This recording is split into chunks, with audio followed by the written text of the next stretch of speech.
Everyone, সবাই কেমন আছেন? আশা করি ভালো আছেন। আমি সোহাগ আর একটা নতুন ভিডিওতে চলে আসলাম। আজ আসছি আমার বসের কলা বাগানে কাজ করার জন্য। তো আজকে আমাদের পাম ফলের কাজ ছিল না, তো আজকে সারাদিন এই কলা বাগানে কাজ করলাম। এই ঘাস পরিষ্কার করা, ডোরিয়ানের গাছ আছে, ডোরিয়ানের গাছ পরিষ্কার করলাম এবং কলা গাছগুলোও পরিষ্কার করলাম। আর এখানে কিছু ওষুধ দিলাম, ভিটামিন, যেন কলা সুস্থভাবে ভালো একটা ফলন আসে। তো কলা গাছ সব ছোট ছোট এরকমই, কলা গাছ আর বড় হবে না, যা বড় হয়েছে এই বড় হয়েছে, এখন কলা ধরবে। এটা সাগর কলার গাছ। তো এই দেশের কলাগুলো অনেক সুন্দর, অনেক স্বাদ। তো আমরা প্রতিনিয়ত এরকমই কাজ করি, যেদিন পাম ফলে কাজ না থাকে। তো আস্তে আস্তে আমরা যে কোনো একটা কাজ দেয় বস, ওই কাজটাই করি।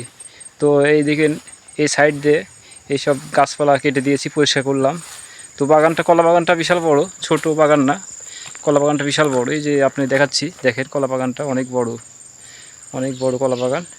তো সব জায়গার বাউন্ডারি সিস্টেম আছে। এখানকার প্রত্যেকটা বাগান বাউন্ডারি, মানে বাউন্ডারি দিয়ে যার জায়গা সে বুঝে নেয়। এই কারণে প্রত্যেকটা জায়গায় বাউন্ডারি দেওয়া আছে, তার কাটা দিয়ে, টিন দিয়ে। তো অনেক সুন্দর জায়গাগুলো, অনেক সুন্দর। তো সবাই ভালো দেখবেন। আসসালামু আলাইকুম।